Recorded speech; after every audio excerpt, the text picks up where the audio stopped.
Lucão, muito obrigado por ter participado. Para o pessoal que está aqui na sala, o Akira, a Pedrino, o Márcio, o Arthur. O Lucas é um amigo de longa data meu, já chega a ser da família, na verdade, está quase casando com a minha prima e tal, mas é um cara que eu tenho muita admiração e que eu aprecio muito a empresa deles e o negócio que eles construíram. E eu falei, cara, não tem ninguém melhor para puxar para falar desse tema do que uma empresa que eu admiro muito, né? O Akira conhece bem aí a GCB, eu tô sempre cutucando ele jogando as coisas da GCB. Inclusive, estava no escritório deles na quarta-feira lá, na terça-feira, fiz o Caio abrir o escritório de madrugada lá, viu? Para receber um cliente junto com a Akira, a gente subiu, foi bem legal. E eu queria Fiquei sabendo. basicamente. Ficou sabendo? Boa. Mas, bom, eu queria basicamente introduzir, eu acho que essa classe, vamos dizer, de empresa que parece que muita gente ainda não tem conhecimento de como funciona a regulação, como que funcionam os produtos que vocês distribuem, por que que eles são produtos que conseguem competir aí com bastante vantagem no mercado, quanto que tokenização e blockchain de fato tem a ver com isso. Mas antes de eu te jogar para as perguntas, eu queria que você se apresentasse aí, contasse um pouco da sua história, o caminho que você percorreu, um pouco sobre a GCB e etc. Obrigado por ter participado, viu? Bora, vamos lá. Eu que agradeço pelo convite aí, pela introdução. Tava até lembrando aqui desse tema, é engraçado porque, se eu não me engano, não vou lembrar agora em que ano foi, mas eu já dividi aqui essa live com o próprio Akira. A gente falou um pouquinho sobre tokenização aí, sobre o começo de tudo e ver quanta coisa mudou aí entre esse período que a gente está agora, os números, né, cada vez mais relevantes que a gente está tendo aí de crédito através da CVM 88 é muito legal, né? Porque acho que o acesso que está trazendo para o mercado de capitais aí para empresas que antes não acessavam é muito grande, mas a gente vai falar bastante disso. Então, primeiro eu vou me apresentar um pouquinho mais. Eu me chamo Lucas, como o Gabriel já falou. Hoje trabalho na GCB Investimentos tem cerca de 5 a 6 anos como diretor de produtos.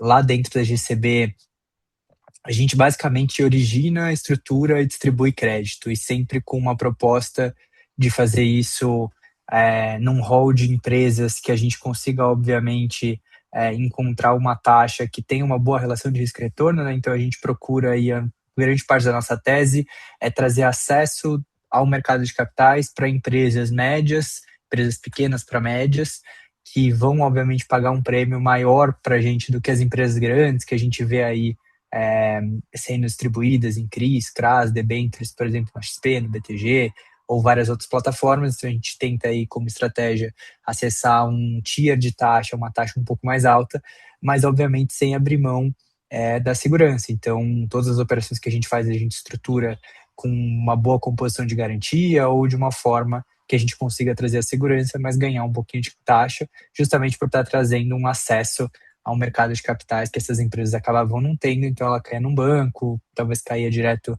num FDIC, num fundo, acabava pagando mais caro para o crédito, então acaba sendo uma situação ganha-ganha, né? A gente consegue pagar um crédito mais interessante para os nossos investidores com mais retorno, e de outro lado as empresas também têm uma composição aí de crédito que olha e analisa o modelo delas de maneira mais individualizada. Então, em grande resumo, é isso que a GCB faz.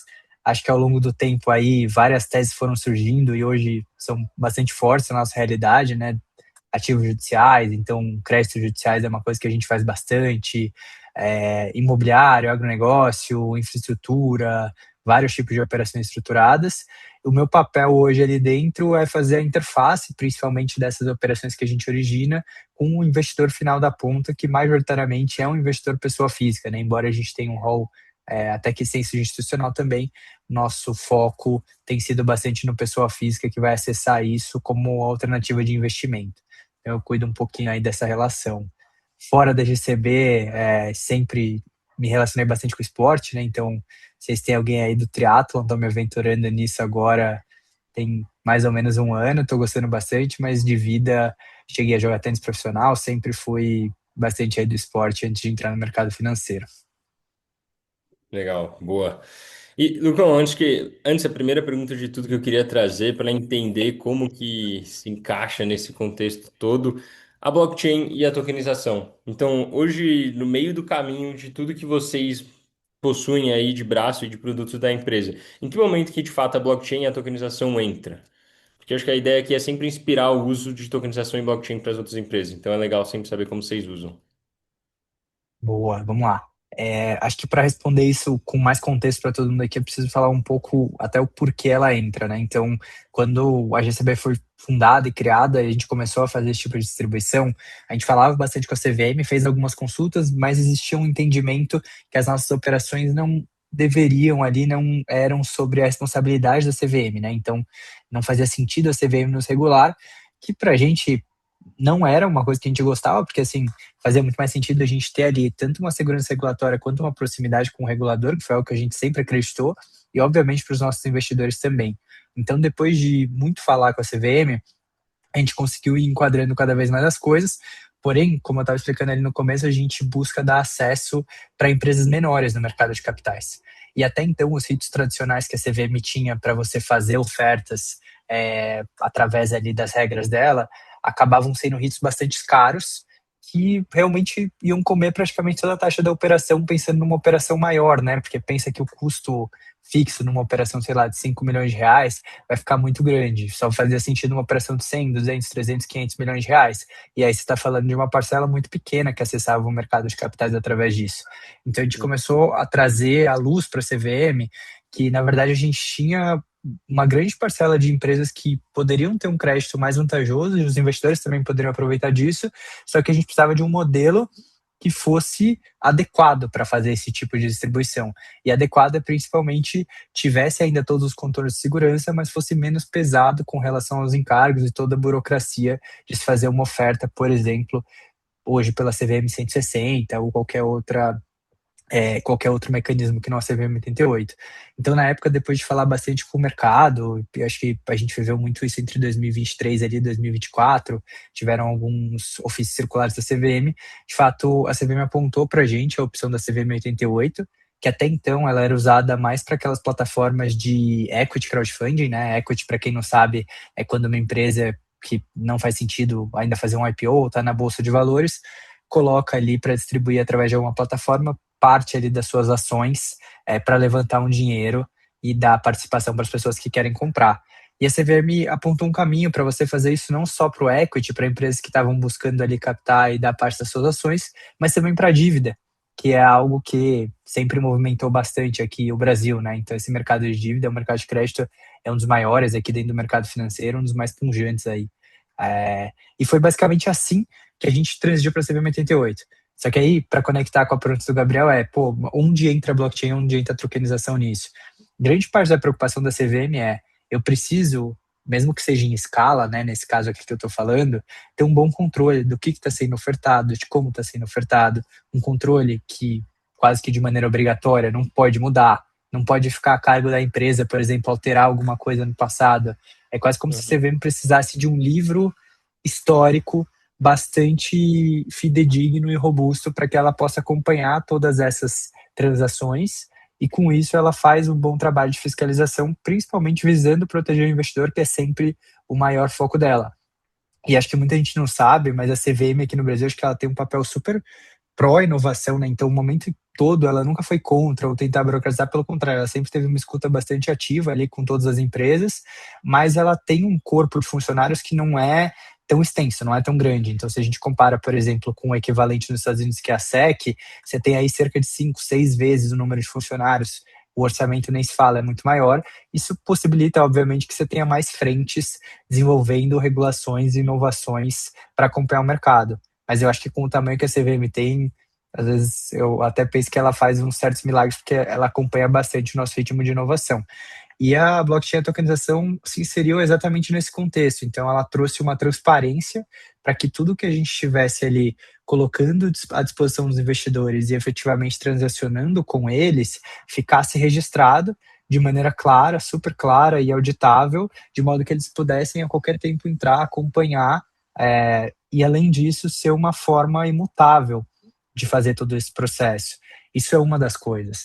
Outra coisa, quando a gente fala de tokenização, uma parte da tokenização é transformar algo, obviamente, pode ser do mundo real, qualquer coisa, numa versão digital. Isso permite que eu fracione essa grande coisa em pequenos tokens.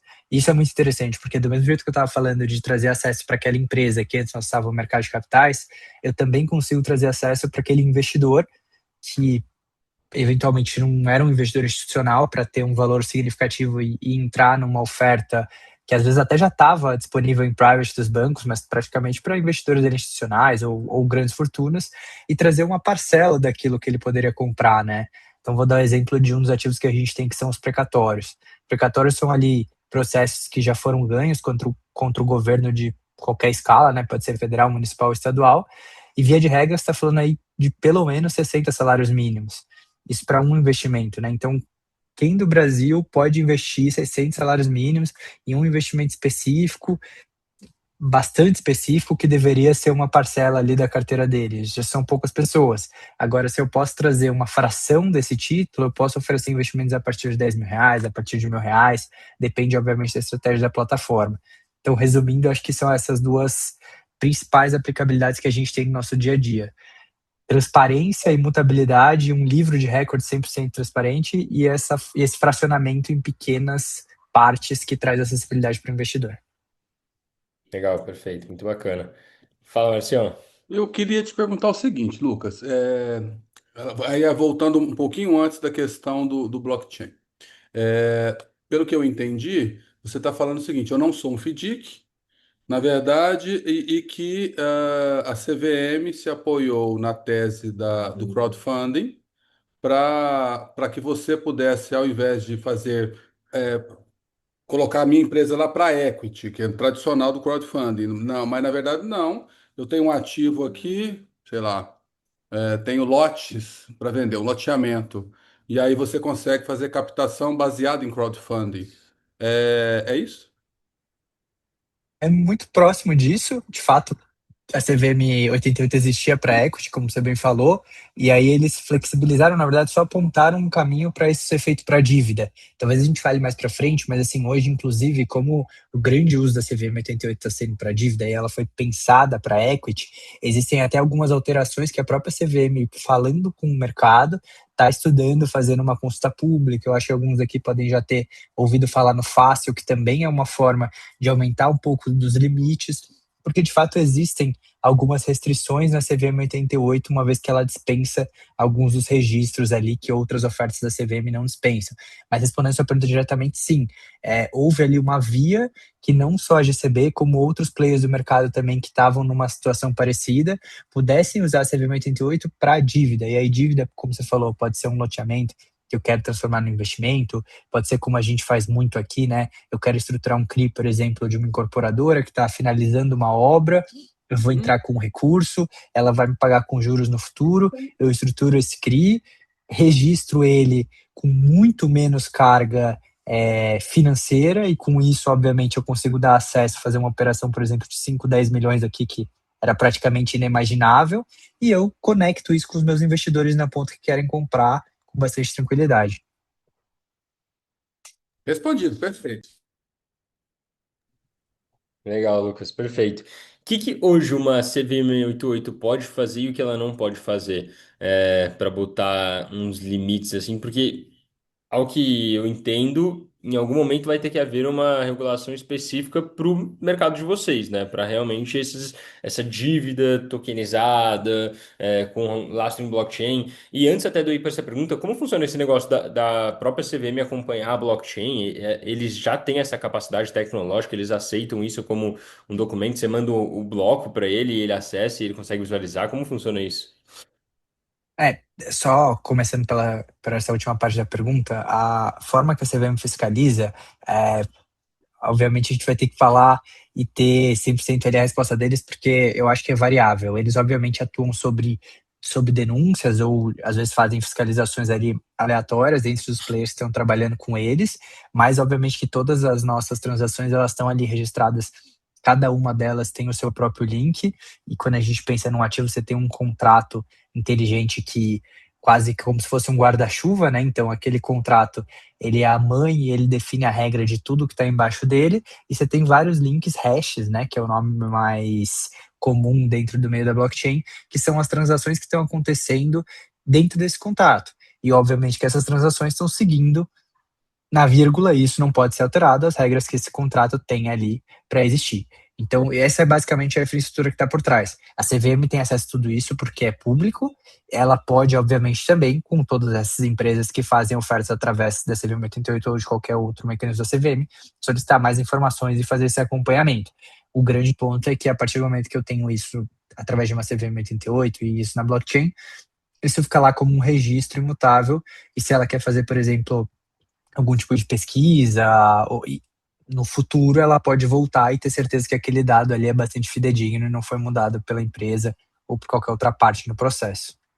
E você Que tinha legal. perguntado Eu já dos volto limites, para né, da outra. CVM. Eu Tá. já volto para outra, porque agora me surgiu uma outra dúvida. Vocês conseguem tokenizar, por exemplo, a garantia? Então, você vai fazer uma operação e a garantia é o terreno. Vocês conseguem tokenizar aquilo e aquilo já fica embutido no contrato inteligente que uma vez em que o acordo não seja feito, vocês resgatem? Já tem lei para isso? Já se sustenta? Não. Hoje a gente não faz. Hoje a gente usa a blockchain aí sendo bastante transparente, mais como uma infraestrutura. E a minha visão sobre a blockchain e como isso tem que chegar para o meu cliente final é muito menos sobre blockchain, muito mais sobre o benefício real para ele. Então, eu enxergo hoje a blockchain como uma infraestrutura, como um habilitador, como a gente falou aqui. Possibilita menor carga financeira, chegar a uma transparência maior para ele, etc. Mas eu não preciso entrar na complexidade de como a blockchain funciona e como essa infraestrutura por trás funciona. Do mesmo jeito que hoje a gente usa a internet, ninguém precisa saber exatamente o que acontece para você ter toda uma rede de computadores conectados através de um protocolo que é o World Wide Web. Então, eu enxergo a blockchain, que hoje o pessoal chama de Web3 até Web4, como essa infraestrutura que possibilita tudo isso. E no atual momento, o que a gente faz é registrar as transações lá. Existem sim já algumas aplicabilidades de, por exemplo, você fazer o registro da própria garantia e executar. Mas hoje, para você executar uma garantia, você depende ainda de cartório, depende de alguns itens que não estão 100% ali dentro de forma fácil. Muito se Não dá para fala jogar que with is and else. não, não de maneira tão fácil. Muito se fala, por exemplo, de que com o Drex avançando, você pode ter alguns ativos ali também tokenizados e digitais, de modo que você poderia dar crédito para alguma empresa, ter esses ativos em contrapartida e executar eles digitalmente. Então, você faria tudo isso dentro do ambiente tokenizado. Mas também está em fase de piloto, o Drex aí teve algumas fases, hoje está ali ainda sendo olhado tanto pelo Banco Central quanto pela CVM, principalmente pelo Banco Central. Então, sinceramente, eu não vi nenhuma aplicabilidade tão forte disso ainda. Eu acho que é o futuro, eu acho que em algum momento vai chegar a ser possível, e quando chegar é muito legal, porque você tem ali todo o ciclo de vida do ativo dentro daquele contrato inteligente, de maneira imutável, você tem uma certeza do crédito que protege o investidor de maneira tremenda, mas não temos hoje nenhum modelo assim ainda. Tá. O Akira, eu tô esperando você surgir com perguntas, tá? Que eu sei que você tem várias aí guardadas, mas enquanto isso eu vou gastar mais um aqui para você, Lucão. Existe alguma correlação entre o uso de blockchain e tokenização nessas maiores rentabilidades, ou as maiores rentabilidades só estão atreladas a serem realmente um produto financeiro que geralmente tem mais risco e por isso tem maior rentabilidade? Então, a correlação é o que eu estava falando assim, a resposta primeiro, sim, existe, e existe porque isso é uma das coisas que possibilita que a gente faça ofertas com uma carga financeira que você teria ali dos registros e tudo mais que é menor. Com Tá. isso, eu posso chegar no crédito em uma empresa que antes não acessava o mercado de capitais, então quando eu chego nessa empresa, o custo dela já é um pouco maior, né, com relação a empresas maiores, porque sim, Aham. ela tem o risco maior, mas é aí que a gente entra com garantia, dimensionamento da operação, e a gente entende que muitas vezes a relação risco-retorno é bastante interessante, né? Então, eu acho que esse é o grande ponto. Porque às Legal. vezes aí, acho que a gente pode falar aberto, todo mundo aqui acompanha o mercado, você tem casos de grandes empresas, por exemplo, aconteceu com a Americanas, com a Light, que eventualmente vão poder ter um problema financeiro, vão poder entrar numa recuperação judicial e eventualmente não vão conseguir cumprir com suas obrigações lá numa debênture que a pessoa foi lá e pagou, por exemplo, o CDI mais um através de uma corretora de investimentos. O que eu acho bacana é que você pode ter opções, por exemplo, de CDI mais 4, CDI mais 5, que de fato você não tem uma empresa com o tamanho de uma Americanas, uma Light ou qualquer outra, mas você tem uma composição de garantias muito interessante que te protege caso exista algum problema naquele crédito. Pode ser um terreno que você vai executar, pode ser um fluxo de recebíveis, tudo isso geralmente é feito em contas que a gente chama de contas escrows, né, que são controladas pela plataforma para tirar esse risco de uma movimentação indevida que poderia acontecer. Então, eu acho que é essa composição que entrega no final a maior rentabilidade para o investidor, tá? São todos esses fatores. A blockchain é um deles que se conecta aí nessa malha para fazer isso acontecer. Perfeito, que legal. Qual que é o tipo de ativo hoje mais emitido por vocês? Boa. Hoje, principalmente, a gente está falando aí de operações estruturadas, né? Então, um dos principais que a gente emite são os CRIs. A gente tem aí bastante presença no segmento imobiliário, tem crescido bastante, né? Então, ano versus ano, a gente tem mais que dobrado aí o volume que a gente tem feito nas duas pontas, né? Originação com as incorporadoras e qualquer tipo de tomador ali que tem nessa esfera e com os investidores também. Então, isso tem tido bastante saída. É, Outra classe que tem sido bastante presente no nosso dia a dia é a parte de legal claims também. Aí você tem, às vezes, até taxas maiores e bastante oportunidade nessa esfera jurídica de créditos que a gente pode ver aí retornos. Diferentemente do que acontece aí nas operações estruturadas, os legal claims, como existe uma certa complexidade do sistema judiciário brasileiro, você tem que ter uma baita estrutura de análise para conseguir prever cenários de como seria o pagamento daquele processo, garantir, né, que esse pagamento e que todo esse processo se desenrole da melhor forma para acontecer, mas obviamente que é um investimento com um prazo de recebimento que pode ser um pouquinho mais incerto, porque se existe algum atraso na justiça ou qualquer coisa, isso pode ser mais incerto. Só que sempre que a gente faz legal claim, a gente dá preferência para processos que já são, termo técnico é transitados em julgados, significa que já foram decididos favoravelmente e muitos deles já nem cabe mais nenhum tipo de recurso. Então, não existe a dúvida ali para o investidor e para a gente se aquele processo vai ou não ser pago. O principal ponto é quando ele vai ser pago, à medida que ele tem que passar por vários ritos ali do nosso sistema judiciário. E é isso que a gente tem uma equipe grande aí, bastante especializada, olhando para fazer uma estrutura que faça sentido para o nosso investidor e que ele ganhe dinheiro com isso. Legal, muito bom. Cara, eu sei que existe um limite de captação, né, por emissora aí, se eu não me engano, acho que, eu não sei se é por operação ou se é por emissora em geral, né, se é a GCB que tem um limite ou se é por operação. Já me tira essa dúvida. Emissor.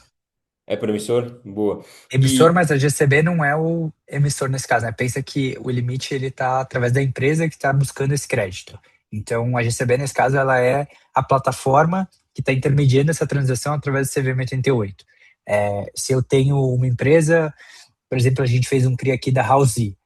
Nesse caso, eu vou ter, através desse emissor, eu vou ter toda uma infra para emitir isso, que nem tá. necessariamente precisa ser na Housee, e essa emissora vai ter o limite, que também já antecipando a pergunta, pela CVM 88 está sendo estudado para aumentar, mas atualmente o limite é de 15 milhões, não tem um limite mínimo, até onde eu saiba, mas aí acaba tendo um limite mínimo do ponto de vista de negócio, que também não faz sentido fazer muito pequeno.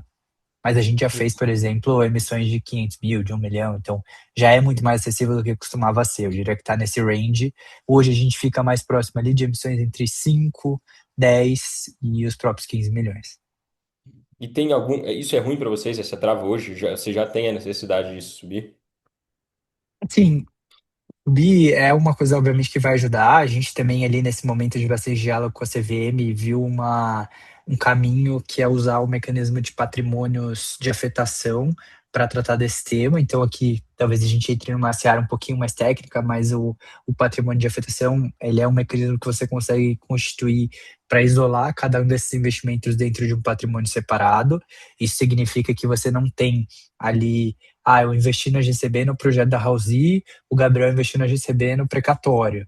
Você não vai ter uma mistura entre o dinheiro que está no projeto da House e o dinheiro que está no precatório. Isso tudo ele é 100% separado e cada investimento, cada parte do capital tem um fim direto. Então, quando a pessoa se cadastra hoje na minha plataforma, ela tem uma conta bancária com o nome dela. Eu não vou fazer uma transferência, como em algumas plataformas acontece, para o nome da plataforma. Vou fazer uma transferência para o Lucas, e a partir dessa conta do Lucas, eu vou direto para a conta do patrimônio de afetação que eu estava mencionando. Então, nesse caso, Tá. para a operação da House, eu vou transferir direto para essa conta que vai destinar os recursos ali para aquela operação. E aí, com base nisso, eu consigo expandir um pouco esse limite, criando mais de um patrimônio de afetação. Mas sim, isso traz algumas limitações que a gente tem conseguido, de alguma forma, né, dinamizar aqui, flexibilizar no dia a dia, mas vai ser bacana quando você me conseguir expandir um pouco esses horizontes. Legal. Lucas, aí uma dúvida que eu sinto que existe muito ainda, porque vira e mexe eu estou falando ali com o meu público e falo das rendas fixas digitais e etc. E eu sinto que tem uma dificuldade no pessoal ainda de entender esse produto e de diferir ele de um CDB, diferir ele, óbvio, além da rentabilidade, né, de uma renda fixa comum. O que vocês sentem nessa parte de educação? Quem fala bastante com vocês hoje é mais o público do varejo que vem na ganância ou é mais o público institucional? Tem alguma barreira de educação que você acha que se o mercado se comunicasse de tal forma seria melhor? O que você sente disso aí? Pensando aqui no investidor, né, no usuário final. Perfeito. Hoje a gente tem os dois públicos, né? E o institucional, para ser bastante sincero, praticamente é irrelevante para ele se a gente está falando de uma estrutura digital ou não. No final, o que ele vai querer saber, que até o cerne aqui da minha resposta, é o que que é o ativo subjacente, né? Se está tokenizado ou se não está, para esse institucional não é uma coisa que ele costuma se preocupar. E aí, quando você vê a CVM se posicionando ali, nesse momento que eu falei, 2023, 2024, com toda a parte de marco regulatório das criptomoedas e por aí vai, muito do que ela falou ali para esses tokens pouco importa se é digital ou se não é digital. Meu ponto de regulação aqui o que é o ativo subjacente, ou seja, o que está por detrás desse token? É um crédito de uma incorporadora, como eu estava falando? Poxa, então isso é sim um valor imobiliário e com base nisso você precisa seguir determinadas regras. Isso acho que é o grande ponto, e para o investidor institucional, acho que já basta, assim como ele investia em outros ativos subjacentes, ele vai olhar o ativo, ponto, acabou. Quando a gente está falando do varejo, que aí sim é um público que, não necessariamente em valor financeiro, mas em volume total de usuários, ele é maior aqui, obviamente, para a gente, bastante relevante, você tem um desafio educacional maior. E, na minha visão, esse desafio, até porque não está no nosso DNA ficar trazendo de maneira tão presente e contínua essa parte da tokenização e da digitalização do processo, o desafio ele não vai tanto nessa linha, mas ele vai muito mais no entendimento de investimentos mesmo em diferentes ativos. Então, quando você menciona, por exemplo, de um CDB, até de um tesouro, eu acho que já teve um grande trabalho que ainda acontece para eventualmente mostrar que essas alternativas podem ser mais vantajosas para o investidor do que uma poupança, porque grande parte dos nossos investidores de varejo, até alguns anos atrás, iam direto no banco, que também alguns anos atrás não era digital e não estava no celular, e muitas vezes ali naquela filinha, o cara do banco lá presencialmente trazia uma opção de investimento que muitas vezes ele estava ganhando uma comissão, mas nem era tão interessante assim para o investidor final, né? E acho que ao longo do tempo, obviamente, foram surgindo várias opções e tem surgindo cada vez mais essa acessibilidade ao mercado de capitais e aos investidores, mas sim, existe, obviamente, uma barreira bastante grande educacional, porque esse cara nem sempre vai entender cada um desses ativos. Como eu estava explicando, às vezes são operações com uma estrutura, para até que elas sejam seguras, que é uma estrutura bastante complexa. Então, o grande desafio é como que eu torno isso mais simples, como que eu ganho credibilidade como empresa, porque a gente sente que muitas vezes grande parte dos investidores nem sempre estão querendo entender todo o detalhe da operação, eles estão muito mais querendo entender se a empresa que está fazendo aquilo tem credibilidade, sabe o que faz, tem track record, por aí vai, para eles poderem confiar. Mas a gente tem um trabalho forte aqui com um time comercial, que a gente acredita no nosso DNA, que é super importante fazer, de que esses investidores têm acesso a um especialista de investimento para entender a realidade deles, entender quanto da carteira deles e até se eles devem investir nesse tipo de ativo nesse momento, e com base nisso explicar quais são as melhores alternativas, tirando todas as dúvidas. Então não é incomum aqui acontecer uma orientação que, cara, eu vou olhar para o investidor que talvez ainda não construiu a reserva de emergência dele. Pode não estar no momento dele investir num ativo como o nosso, né, essa categoria de crédito privado, um ativo um pouco mais high yield. Pode estar no momento dele fazer uma composição de carteira um pouquinho mais segura, numa reserva de emergência, e depois acelerar a rentabilidade dele com esse tipo de ativo. E a gente procura fazer esse papel porque a gente entende que é o jeito mais sustentável e saudável de crescer no longo prazo. Vai um pouquinho Legal. por aí. Esse cara vai ser fiel a vocês depois. Legal. Eu tenho mais três perguntas aqui, pessoal. Se vocês quiserem se prepararem para perguntas aí, quem tiver interesse em tirar algumas dúvidas. Depois, óbvio, a gente vai jogar isso no YouTube. O pessoal que estiver no YouTube também pode deixar nos comentários. A gente vai respondendo de pouco em pouco. Se eu não souber a resposta, eu mando lá no WhatsApp do Lucas e peço para ele me ajudar a responder. Mas, bom, eu tenho três perguntinhas aqui. Voltando um pouco mais agora para a parte de tecnologia de novo, porque é o que eu sempre tento puxar mais aqui nesse lado. Tem uma blockchain específica que vocês usam? Qual que é? E vocês sabem por que que foi escolhida ela em específico? Sim, sim. A gente avaliou bastante isso no momento de estruturação e como a gente tem um produto que tem uma volvência, né? A gente faz notas fiscais de pequenas e médias empresas aí com cerca de cria mais de 1.000, 1.500 contratos por dia nessa blockchain. A gente escolheu a blockchain Gnosis. A blockchain Gnosis ela faz parte da infraestrutura da Ethereum, né? Então, Uhum. o pessoal chama de um fork 2, né? Ela é uma parte da infraestrutura da Ethereum que usa todo esse mecanismo de contrato inteligente.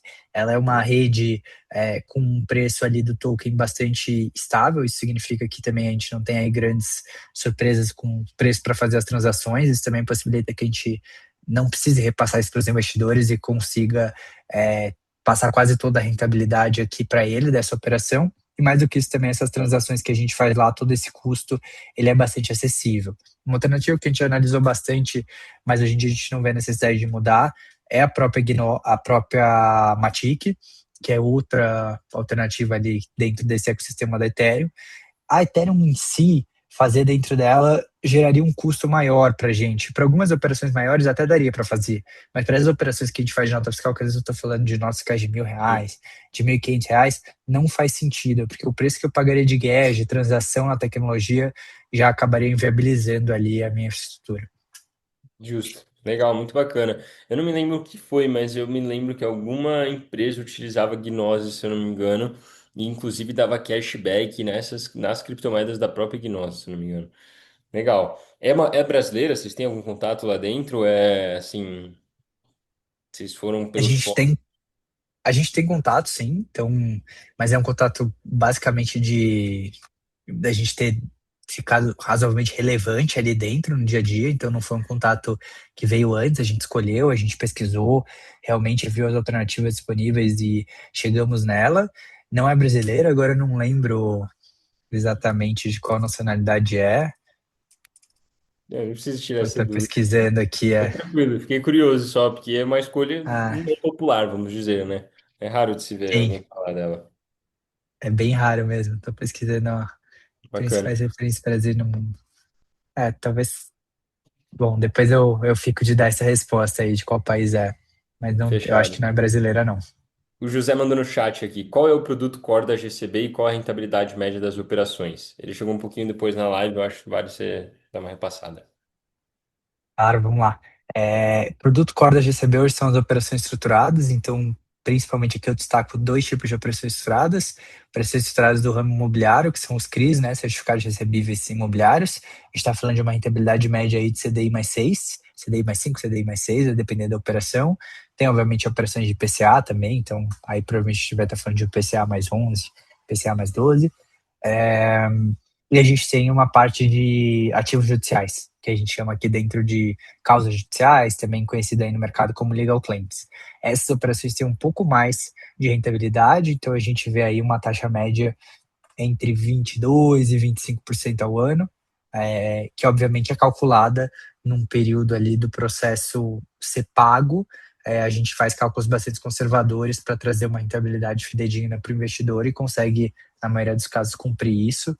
Então, acho que, em resumo, esses são os dois principais, tá? Legal, boa. Bom, vou para minha segunda e penúltima pergunta aqui. Vocês têm alguma interoperabilidade entre as plataformas? Então, quando um investidor ele investe com vocês, é, o investimento ainda não é um token, né? E ele não consegue sacar esse token e levar para fora do ecossistema de vocês e interagir e talvez até deixar isso como um colateral para poder pegar uma dívida, um empréstimo ali, claro, num cenário que não tenha mercado secundário e etc. Eu sei que vocês ainda não têm isso, mas se pretendem, vocês veem algum valor nisso? Entendem que o investidor pode querer ter aquele ativo como um token na carteira dele? Boa pergunta. Você mesmo já respondeu. De fato, a gente hoje não tem essa interoperabilidade para que o investidor ele tenha ali acesse efetivamente, né, tenha ali aquele rendimento e consiga sacar o dinheiro. Ele precisa estar na nossa plataforma. Por todos os ritos de CVM, etc., também a gente precisa associar esse investidor àquele investimento e trazer total transparência, até de imposto de renda, quando isso acontece, Uhum. etc., que tem as retenções na fonte. Então, se isso troca de titularidade e não chega na gente, seria bastante complicado aqui no nosso processo hoje. Obviamente, eu acho que tem vários meios de resolver isso, mas sendo bastante transparente, hoje não é um dos nossos focos estratégicos enquanto GCB fazer essa interoperabilidade. A gente entende que ainda tem bastante espaço no mercado para crescer essa base de investidores, tanto no varejo, né, nos investidores PF, quanto no institucional, e principalmente sempre olhar para a qualidade do crédito e para esse tipo de operação que a gente faz aqui. Então, o foco ainda está muito mais nesse do que na interoperabilidade. Legal, fechou. É manter realmente o blockchain como infraestrutura e não como uma ferramenta e uma parte do produto, e etc. Essa parte de usar, fazer algumas operações e através do meio digital poder executar algum tipo de garantia ou melhorar esse processo por trás é uma coisa que a gente olha e eu acho que a gente acompanha bastante. Então, se isso for trazer mais segurança para o crédito, possibilitar que a gente faça operações mais inteligentes que talvez hoje eu não consiga fazer para o cara, porque eu não tenho como garantir isso de uma forma que seja segura para o meu investidor e através dessa tecnologia eu possa passar a garantir, tenho certeza absoluta que no dia seguinte a gente vai estar empregando muitos esforços para fazer isso acontecer. Mas eu acho que é com essa aplicabilidade mais específica. Legal. Bom, e a minha última pergunta aqui é: se ainda vê algum sentido para, por exemplo, daqui 5 anos existirem crise CRAs em um formato onde a blockchain e a tokenização não estejam sendo utilizadas, seja para diminuir os custos que você teria aí de registros nos meios tradicionais, ou seja até para matar alguns intermediários que, se isso for realmente estruturado muito com blockchain, dá para acabar eliminando alguns, e claro, né, com a CVM avançando na regulação para poder permitir isso. Você vê algum sentido para os CRIs e CRAs continuarem existindo da forma que eles existem hoje, ou tudo deve migrar para esse caminho? É uma pergunta delicada, porque assim, eu acho que tem hoje no nosso modelo de operações, obviamente, até porque a gente praticamente já não faz fora disso, eu não vejo tanto, mas para operações maiores, alguns papéis que são importantes serem garantidos, enquanto todo o ecossistema não migra para isso, como eu falei, tem papéis ainda de cartório, vários outros papéis ali do mercado de capitais, como o agente fiduciário, toda essa infraestrutura de mercado de capitais, esses papéis são importantes, que acho que a tecnologia tem que realmente se comprovar como efetiva para suprimir esses papéis e passar a tecnologia mesmo a executá-los, né? Então, eu enxergo que, não sei se exatamente nos moldes de hoje, mas em algum momento toda essa infraestrutura e todo o mercado vai cada vez mais para um caminho digital, automatizado. Eu acho que a gente tem cada vez mais agora, não só através da blockchain, mas com a própria inteligência artificial aí, alguns contornos que podem ser feitos de agentes que podem substituir esses papéis e etc. Então, eu acho que tem muita aplicabilidade que vai vir aí no futuro para mudar a forma como as coisas são feitas hoje, mas precisar dizer, cara, daqui 5 10 anos a gente não vai ter mais nenhuma operação sendo feita através desse ponto, eu até precisaria que eu acho que a resposta é não, eu acho que a gente ainda vai ter. Eu acho que tem operações muito específicas que vão preferir essa estrutura, inclusive, às vezes tem operações que são estruturadas para um investidor só. E se esse investidor quiser essa infraestrutura, ele for pagar pelo valor dessa infraestrutura, vou estruturar para ele, sabe? Então, eu acho que vai continuar acontecendo, mas cada vez mais vai ter um volume olhando para infraestruturas que são mais otimizadas, são mais digitais. No final, eu acho que são duas coisas que têm que acontecer. Tem que ser mais seguro para o investidor, porque se não for, não tem por que mudar. Se você conseguir comprovar isso, as pessoas racionais, né, e a gente espera que a maioria das pessoas vão optar por uma coisa que é mais seguro para elas, e obviamente que junto com essa segurança, se você conseguir vir com um custo que é mais competitivo também, porque daí você tem mais rentabilidade indo para o investidor na ponta, e isso não afeta mais ninguém na cadeia. Então eu acho que essas duas coisas acontecendo e sendo possibilitadas pela tecnologia, não tem por que cada vez mais tudo caminhar para isso. Perfeito, perfeito. Eu concordo também. Acho que não vai ser tão rápido, mas eu acho que é um processo que vai chegar lá um dia, principalmente com a regulação avançando e a gente tendo algo mais bem definido de como vai funcionar dentro da blockchain mesmo. Lucão, muito obrigado. Pessoal que está assistindo a gente, se vocês quiserem, o momento é esse de me interromper para fazer uma pergunta, mas agradeço muito por você ter vindo. Estou deixando aqui no chat também o site da GCB. Ó, o Marcião vai lá, vai, Vou Marcião. perguntar, gosto de perguntar, Lucas. E qual que é o Vamos volume lá. financeiro que vocês fazem hoje? Você pode falar, Hoje a não, gente às tem vezes aí. você não pode. Não, posso falar em termos Linha geral. macro. Assim, hoje a gente tem aí, sob custódia, e feito cerca de 3 bilhões, e por mês a gente tem feito aí cerca de 100 milhões. Então, em operações que a gente desembolsa, distribui para os nossos investidores em todos os braços, nosso volume está girando em torno disso, com uma base aí de investidores cadastrados com a gente de cerca de 100 mil investidores. Então, como eu falei, alguns Bastante. institucionais, alguns investidores aí, pessoa física, mas esse é nosso panorama hoje, tá? E qual é o Tem, nível de regulação da CVM? Falando da CVM, a gente está aqui para olhar a CVM, né? O quanto uhum, ela olha para a sua operação de fato? Ou se é algo que ela é só chamada a analisar? Como que funciona isso? A boa. regulação. Então, perfeito. No geral, até estava explicando isso. A CVM ela é muito parceira, assim, no sentido de escutar o mercado e ela sempre vai ter como principal preceito ali a proteção do investidor. Grande parte é para isso que ela existe. Então, obviamente, ela atua não só com a minha plataforma, mas com todas de uma maneira, a gente chama por denúncia, né, ou por pedido, e ela vai pedir esclarecimentos, vai atrás, mas ela também pode fazer pesquisas de mercado ou aleatoriamente selecionar uma plataforma para investigar e trazer ali uma segurança maior para os investidores, e todas essas formas de fato acontecem no dia a dia. Eu acho que o grande ponto que eu mencionei ali no começo da live, que realmente é relevante, é que hoje o tamanho da CVM, olhando para o que o nosso mercado está projetando ser, ele ainda não é tão grande, nem em termos de orçamento que ela tem para existir, né? E nem em termos de corpo de funcionários. Então, acho que a CVM faz um trabalho super louvável, até com o tamanho que ela tem. Aí não quero entrar em política aqui nem nada disso, mas diferente de outras instituições que a gente tem, acho que ela faz um trabalho bastante louvável de acompanhar a inovação do mercado financeiro e de fiscalizar também o que precisa ser fiscalizado. Mas, por outro lado, tem coisas que ela precisa escolher o que fazer, porque ela não tem recurso infinito e não tem gente infinita para fazer, né? Eu dei Então, aqui o na paralelo no começo verdade, da SEC americana, que é outro tamanho, outra escala. um dos pontos da nossa discussão aqui, porque nós estamos aqui num ambiente de uma associação, né? E a nossa associação tem uma orientação para olhar para apoio dos nossos associados, mas também olhar para o regulador. A gente vê hoje um Banco Central que virou uma das maiores fintechs do Brasil, ou a maior, né? Sem dúvida, né? Sim, E ele instituiu um serviço maravilhoso, mas está tendo dificuldade nessa regulação, porque ele tem uma independência que, em tese, é política, mas não é financeira, então ele não consegue crescer, que é o que você está falando.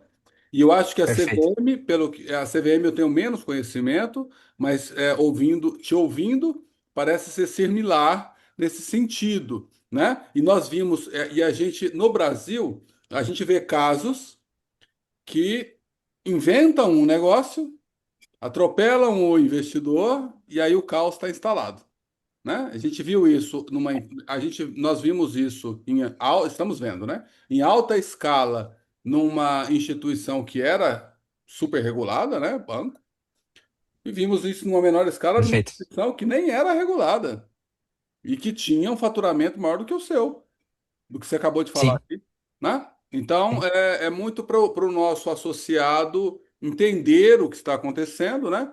Nós já recebemos a CVM na nossa associação, né? Uma discussão bacana. importante, e os seus comentários têm muito valor para nós aqui, entender o mercado mesmo, o que você está fazendo, como funciona, né? Tá de parabéns, viu? Você, bem jovem, o Gabriel não se fala, ele já sabe disso, né? A gente fala que ele é bem jovem, né? Muito mais jovem que o Lucas, tá? O Lucas já é velho perto de mim. Já vai Eu casar, né? Vai já casar com tenho a tua cabelo prima, branco né? aqui, é. Então tá mais esperto que você, Gabriel. Né? Mas tá certo. Mas o comentário que eu queria fazer era esse. Obrigado, viu, pelo seu tempo. Tá? Muito legal, muito Imagina, legal. Márcio. E acho Obrigado, super Márcio. pertinente aí seu comentário, tá? Quando eu acompanho também, não tão de perto, mas toda a gestão ali que o Campus Neto fez, agora o Galípolo também, né? Mas somente o Campus Neto com a agenda hash ali, é case para mim, assim, se a gente tivesse isso em outras áreas do nosso país aí, federais, seria bastante legal de ver isso acontecer, né? Mas com certeza. E acho que é como você falou ali, para mim, a regulação tá aí e obviamente tem gente que até sendo regulado pode eventualmente chegar numa falência ou acha formas de driblar essa regulação e enganar um regulador, né? Então, por isso que eu sempre bato, acho que é muito importante você conhecer quem está lidando, você entender se existem outras seguranças para além da própria instituição por trás, né? Eu estava mencionando aqui de garantias, que é um jeito de fazer isso quando a gente fala de investimento, mas tem vários outros.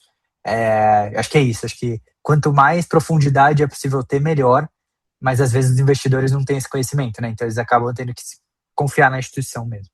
Na prática, no Brasil, o investidor, e você falou uma coisa importante, você está lidando muito com pessoa física, né? Sim, É a pessoa que realizou na vida dela, tem um capital, quer fazer uma renda a mais, e aí ela toma risco, né? perfeito. É o risco, né? Baixo risco, moderado e o alto risco. O cara tem um dinheiro a mais, está fora do FGC, ele fala, eu acho que isso aqui é legal. E aí, mas assim, se a gente consegue instituir negócios como o que você está colocando, que tem segurança e que levam as pessoas físicas a fazer isso e não tomar um tombo, isso tem muito valor para o mercado, porque você vai ter muito mais pessoas orientadas a fazer, né? Sim. Então, acho muito apropriado o que vocês construíram aí.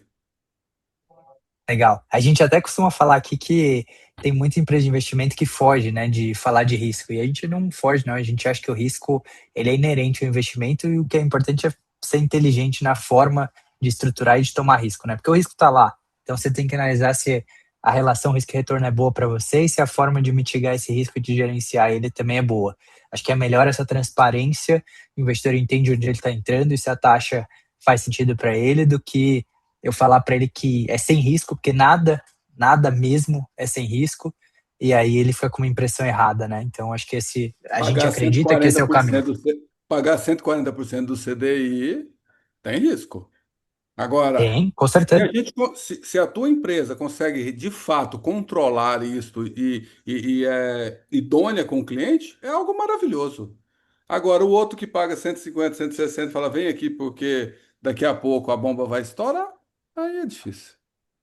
É É, isso que eu acho que é isso que tem vários colegas aqui que sabem muito mais do que eu, mas se a gente orienta as empresas, consegue ter mais empresas fazendo isso, os eventos, que vão acontecer os eventos, né? vários. Vocês já ouviram falar do avestruz? Então, é coisas nesse sentido. As pessoas acreditavam nisso, entendeu? Do boi gordo, e tal, e assim vai.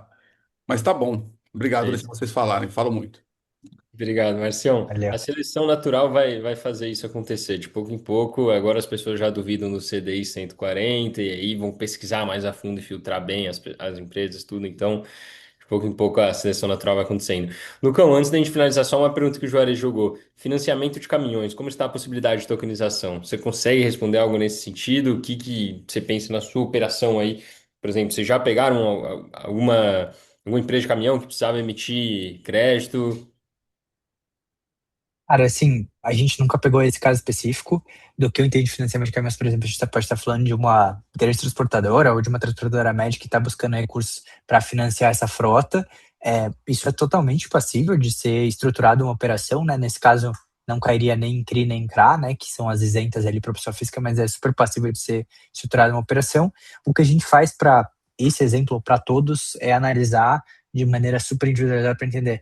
Existe uma forma de eu estruturar isso dentro do volume que eu opero, uma taxa que seja compatível com o risco e com boas condições de contorno para ser uma operação segura, se existe, a gente vai estar ali no game, vai estar suscetível a fazer, tá? Então, acho que o principal dessa operação seria entender a composição, né? Obviamente, a própria frota de caminhão poderia estar em garantia, eventualmente é uma transportadora que já tem entregas, já tem recebíveis futuros, que a gente pode também colocar ali na composição, por exemplo, que o que ela vai receber ali pelos fretamentos que ela fez seja uma garantia no nosso processo também, com o modelo de conta extra que eu expliquei, que é para trazer essa segurança do dinheiro em uma conta centralizadora.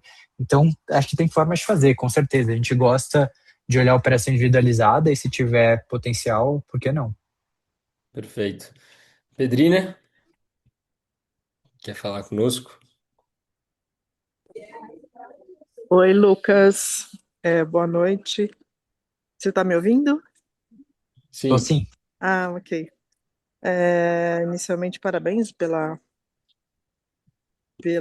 conteúdo, né, que é muito rico. Eu sou responsável pelo comitê regulatório e durante a sua explanação vocês comentaram, não sei se foi você ou o Gabriel, sobre consultas públicas, sobre a consulta pública e também sobre sobre regulação específica. Aqui é só uma contribuição. A Pagos tem no seu escopo o objetivo de colaborar com os comitês, e aí aqui é o seu apoio, né, do Comitê de Ativos Virtuais, e antecipar e contribuir com essas discussões com o regulador, porque isso ajuda o regulador, inclusive, a perceber, entender algumas peculiaridades ou alguns pontos relevantes aí para a regulação. Então, depois eu gostaria de conversar com você e com o Gabriel sobre isso, né, para a gente colocar um pouquinho mais de detalhes aí, se a gente pode ter aí uma atitude, uma ação proativa em relação a esses pontos. E o outro, que é o desafio educacional, né, que você bem descreveu, também como uma pauta de construção, de evolução dentro da nossa vertical educacional, também dentro da Pagos, que pode colaborar para ajudar a explicar isso, né, para o público final, para todos que participam dessa cadeia produtiva. Achei bem legal você comentar sobre isso. Ah, muito bacana. O nosso diretor jurídico aqui, ele tá participando ativamente aí com a CVM, né, desse diálogo, mandando até algumas sugestões de texto para essa consulta, então é algo que a gente está super próximo, eventualmente para a gente falar mais disso, posso até conectar ele para a gente expandir, e na educação, acho que aí eu até ouso dizer que sempre quanto mais forte, quanto de mais vias estiver vindo, melhor. Acho que cada pessoa que isso chega e depois essa pessoa pode trazer para mais uma, duas, três ali do convívio. Querendo ou não, é o trabalho às vezes que no longo prazo mais se paga e isso vai mudando a realidade. Sem Bacana. dúvida. Obrigado aí. Eu que agradeço. Estou à disposição.